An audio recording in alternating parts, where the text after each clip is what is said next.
Millions of people around the world travel to different places for IVF, hoping to achieve their dream of having a child. But amidst all this travel and anticipation, do you really know what IVF is?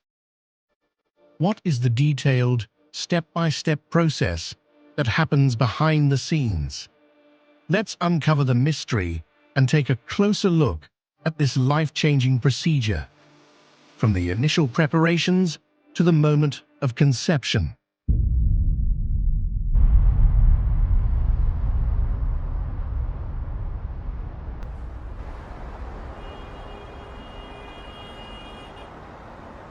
Hi guys, inside the IVF laboratory का ये हमारा पहला episode है।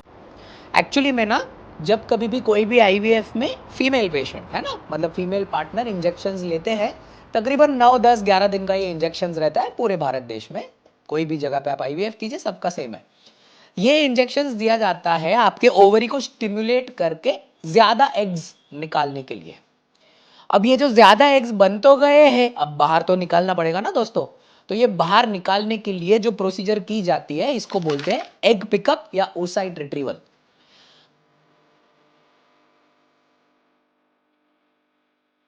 Pickup है एक लो AMH के patient के लिए, मतलब इनका एग का क्वांटिटी कमजोर है, कमती है।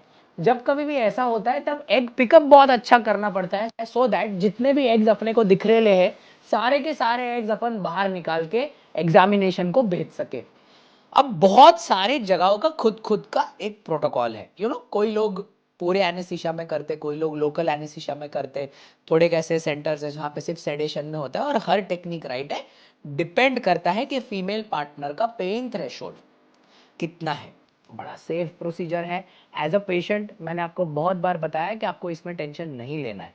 अब यूजुअली हमारे सेटअप पे ये लोकल एनेस्थीसिया प्लस सेडेशन में होता है। ये प्रोसीजर में वजाइना के थ्रू, जैसे आपका इंटरनल अल्ट्रासाउंड होता है, उसको बोलते हैं ट्रांस वजाइनल सोनोग्राफी, उसी प्रकार से गाइस एक ट्रांस वजाइनल सोनोग्राफी के मशीन के माध्यम से एक पिकअप नीडल, एक शार्प नीडल को अंदर डालकर उसका एक मशीन रहता है, सक्शन मशीन बोलते हैं, इससे इन सारे एग्स को पिकअप किए जाते हैं। ये प्रोसीजर भारत के हर आईवीएफ सेंटर में बहुत अच्छी तरह से होता है। तो ऐसा नहीं है कि कोई डॉक्टर ये प्रोसीजर करने के लिए सुपर एक्सपर्ट, ऐसा नहीं है कि कोई डॉक्टर ये करने को नहीं आता है। अगर कोई बंदा आईवीएफ स्पेशलिस्ट है तो उसके लिए ये प्रोसीजर एक बेसिक रिक्वायरमेंट है। एग अगर अच्छी तरह से हमने लिया तो एक एक्स्ट्रा एग में से एक अच्छी क्वालिटी का एम्ब्रियो बन सकता है। और फाइनली खत्म करने के पहले हम पेशेंट का एंडोमेट्रियम भी देख लेते हैं। भले ये पेशेंट में फ्रोजन ट्रांसफर है, हम एंडोमेट्रियम जरूर देखते हैं।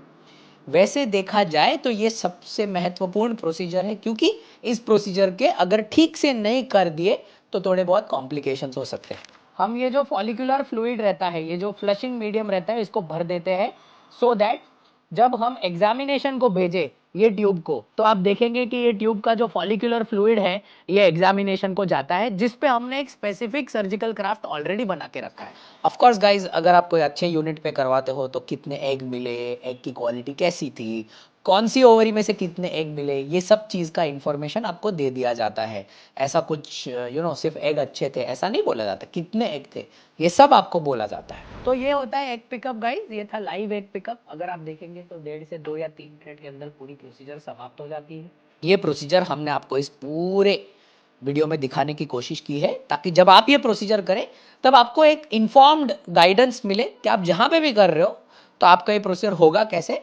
और दूसरी बात, एज अ पेशेंट आपको इस चीज़ का टेंशन नहीं लेना है, क्योंकि आपके आईवीएफ के जर्नी में ये प्रोसीजर आपके लिए बहुत महत्वपूर्ण प्रोसीजर है। और ये प्रोसीजर ठीक से करने पे आपको अच्छे क्वांटिटी ऑफ एग मिलते हैं।